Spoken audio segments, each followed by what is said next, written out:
कहानी की शुरुआत होती है साइबेरिया के एक कैंप में, जहां सैकड़ों जर्मन लोगों को बंदी बनाकर रखा गया था। हालांकि वहां सुरक्षा के लिए कोई गार्ड्स नहीं थे, पर फिर भी कोई यहां से भागने की जुर्रत नहीं करता था। असल में अगर कोई भाग भी निकला तो वो आर्कटिक सर्कल की हड्डियां जमा देने वाली ठंड में कुछ दिन से ज्यादा जिंदा नहीं रह पाएगा। पर वहाँ एक सिपाही था जो किसी भी तरह से छूटकर अपनी पत्नी और बेटी के पास वापस लौटना चाहता था। उसका नाम था क्लेमेंस फोरेल और एक दिन उसे भागने का मौका मिल ही गया। रात को वो चुपके से कोयले की गाड़ी में चढ़ गया और जब गाड़ी चली तो वो सितारों से भरा आसमान देखकर बेहद खुश हुआ। पर अचानक गाड़ी बीच में ही रुक गई और क्लेमेंस ने चुपके से बाहर निकल कर देखा, पर तभी एक सोवियत सिपाही ने उसे देख लिया और उसे पकड़कर एक सीवर में कैद कर दिया गया। ऊपर से जोरदार बरसात शुरू हो गई, पर इसके बावजूद भी क्लेमेंस पूरे 3 दिन तक बिना खाए पिए वहीं डटा रहा। इसके बाद जेल के वार्डन ने उसे रिहा करके कहा कि तुम्हारे साथी तुम्हारा इंतजार कर रहे हैं। आखिरकार जब क्लेमेंस सुरंग में पहुंचा तो उसने देखा कि उसके साथी बहुत गुस्से में थे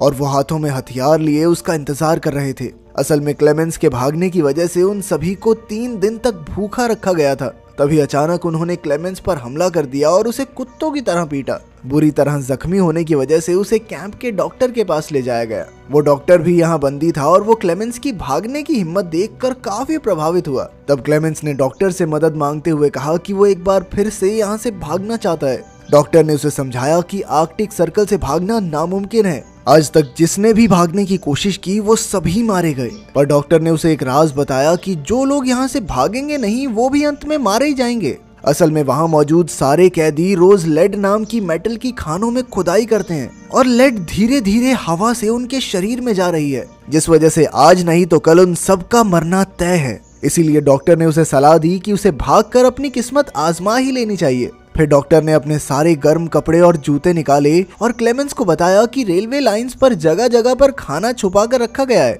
ऊपर से उसने क्लेमेंस को एक बंदूक भी दी। असल में डॉक्टर ने ये सारी तैयारियां खुद भागने के लिए की थी, मगर 1 महीने पहले उसे पता चला कि उसे कैंसर है और अगर वो भाग भी गया तो 1 महीने से ज्यादा जीने वाला नहीं है। खैर डॉक्टर ने क्लेमेंस को अपना लंच बॉक्स देकर कहा कि अगर तुम सफल हो जाओ तो मेरे परिवार को मेरी मौत की खबर दे देना। इसके बाद क्लेमेंस रात को एक बार फिर से भाग निकला। अगली सुबह वार्डन को खबर मिली कि क्लेमेंस भाग गया है तो वो डॉक्टर से पूछताछ करने आया, मगर तब तक डॉक्टर अपनी जान कुर्बान कर चुका था। उधर क्लेमेंस पूरे जोश के साथ बर्फ और तेज हवा का सामना करते हुए आगे बढ़ रहा था। इधर वार्डन ने क्लेमेंस को ढूंढने के लिए कई फौजियों को ढूंढा, लेकिन कई दिन तक ढूंढने के बाद भी उन्हें क्लेमेंस का कोई सुराग नहीं मिला। सबको लगा कि वो बर्फ में जमकर मर गया होगा, पर वार्डन को यकीन था कि वो जिंदा है, इसलिए उसने तलाश जारी रखने का हुक्म दिया। भागने के 9 दिन बाद क्लेमेंस को अचानक अपने पीछे स्लेज भागता हुआ दिखाई दिया। क्लेमेंस भी तुरंत भागने लगा, पर जल्द ही स्लेज उस तक पहुंच गया और क्लेमेंस को रौंदता हुआ निकल गया। अचानक क्लेमेंस की आंख खुली तो उसने देखा कि वो तो एकदम ठीक ठाक था।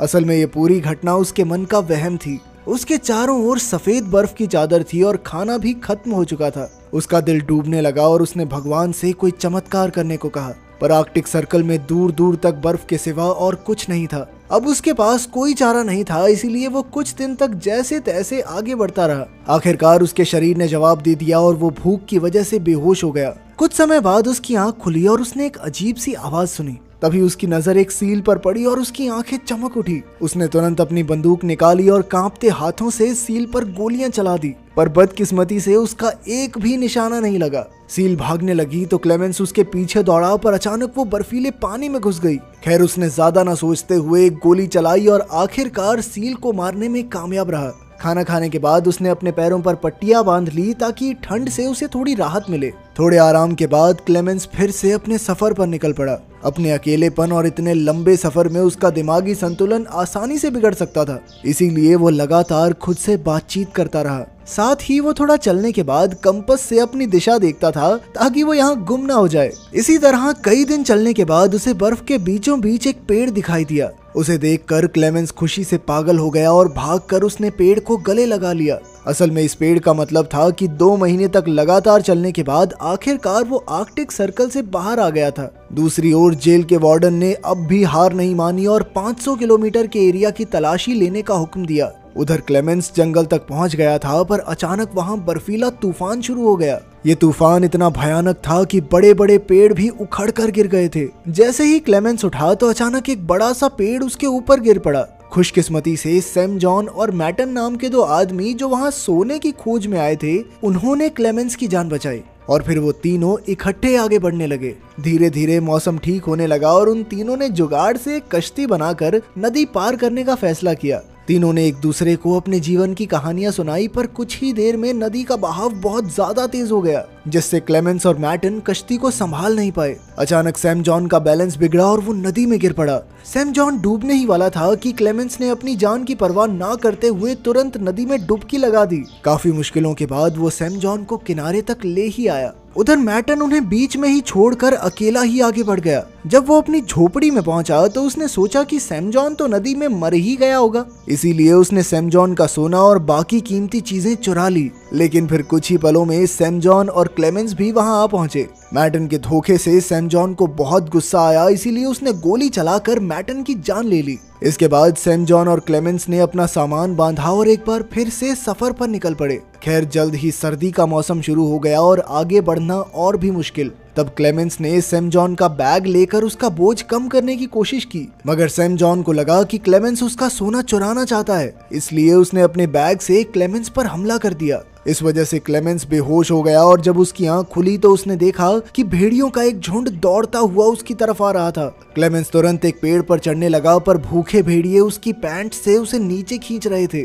बहुत कोशिशों के बाद वो छोटा सा पेड़ ही नीचे गिर गया और अब क्लेमेंस की मौत उसके सामने खड़ी थी। तभी अचानक गोलियां चलने की जोरदार आवाज आई, जिसमें सभी भेड़िए मारे गए। असल में इस इलाके के चरवाहों ने क्लेमेंस की जान बचाई थी। वो क्लेमेंस को उठाकर अपने गांव में ले गए, जहां कई चरवाहों ने उसका इलाज किया। उनकी मदद से क्लेमेंस का शरीर जल्द ही एकदम ठीक हो गया और इतने समय बाद लोगों से मिलने पर उसे बहुत खुशी हो रही थी। कई चरवाहों से उसकी दोस्ती हो गई, पर जल्द ही जेल के वार्डन का भेजा हुआ नोटिस वहां भी पहुंच गया, जिसके मुताबिक जो भी क्लेमेंस को पनाह देगा वो जान से हाथ धो बैठेगा। इसलिए मजबूरन क्लेमेंस को वहां से निकलना पड़ा। जाने से पहले चरवाहों ने उसे काफी सारा खाना और एक शिकारी कुत्ता तोहफे में दिया। अब घर लौटने के इस सफर में उसका एक साथी भी था, इसीलिए क्लेमेंस को अकेला महसूस नहीं हुआ। इसी तरह वो दोनों लगभग 1 साल तक आगे बढ़ते रहे। एक दिन वो एक लकड़ी की मिल के पास पहुंचे, जहां क्लेमेंस का कुत्ता खाने की खोज में भागा, पर कुछ कर्मचारियों ने उसे भगा दिया।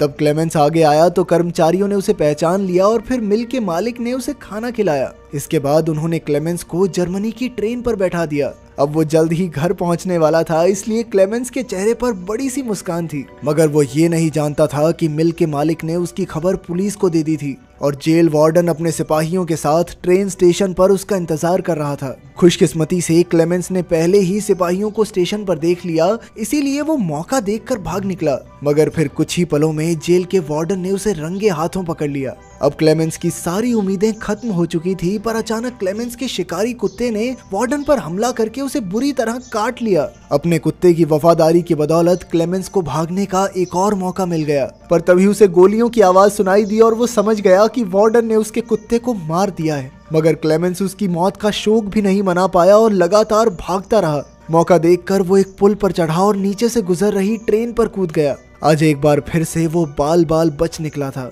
इसके बाद वो लगातार अपने रास्ते पर आगे बढ़ता रहा। इसी तरह काफी समय बीता और साल 1952 आ गया, जब क्लेमेंस के पास ना तो पैसे की फूटी कौड़ी थी और ना ही खाने को दाना। वो एक मेले में घूम रहा था, जहां उसकी नजर लजीज खाने पर पड़ी, मगर दुकानदार ने उसे धुतकार कर भगा दिया। चलते चलते वो पैनकेक्स के ठेले पर आया, जहां 2 लड़कियों ने उसका स्वागत किया, मगर उसके पास पैसे नहीं थे, इसीलिए वो खुद ही निराश होकर आगे बढ़ गया। मगर एक नेक दिल लड़की को उस पर तरस आ गया और उसने पैनकेक का एक टुकड़ा तोड़कर एक बच्चे के हाथ क्लेमेंस को दिया। पहले तो क्लेमेंस हिचकिचाया, पर फिर उसने पैनकेक लेकर खा ही लिया।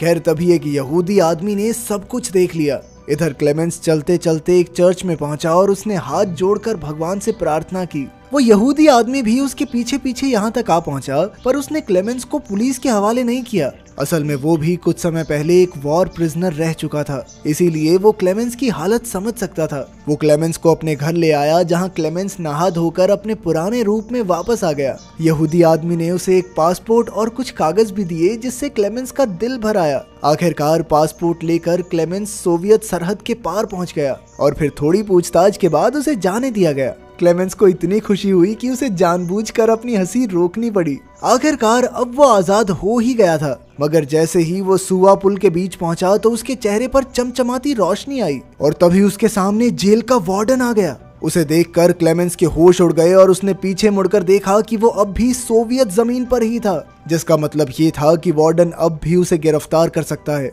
अब क्लेमेंस का दिल डूब गया क्योंकि उसकी इतने सालों की कड़ी मेहनत के बाद अब आजाद होने की चाहत मिट्टी में मिल रही थी। पर अचानक उसने देखा कि वार्डन उसके रास्ते से हट गया। क्लेमेंस को अपनी आंखों पर विश्वास नहीं हुआ, मगर वो धीरे धीरे आगे बढ़ा। असल में क्लेमेंस की जिंदा रहने की चाह और 7 साल का दर्दनाक सफर तय करके यहाँ तक पहुँचने के जज्बे ने वार्डन का दिल जीत लिया था। इसीलिए वार्डन ने क्लेमेंस को जाने दिया, मगर एक फौजी होने के नाते वो जीत गया था, क्योंकि आज अगर वो चाहता तो क्लेमेंस को गिरफ्तार करके उसका खेल खत्म कर सकता था। आखिरकार क्लेमेंस सरहद पार करके अपने घर पहुंच गया, जहां उसकी पत्नी और बेटी चर्च के लिए निकल रहे थे। क्लेमेंस भी उनके पीछे पीछे गया और चर्च में उसकी बेटी ने उसे पहचान लिया और फिर वो दौड़कर अपने पिता से लिपट गई। आपके हिसाब से वार्डन ने सही किया या उसने अपने देश से गद्दारी की?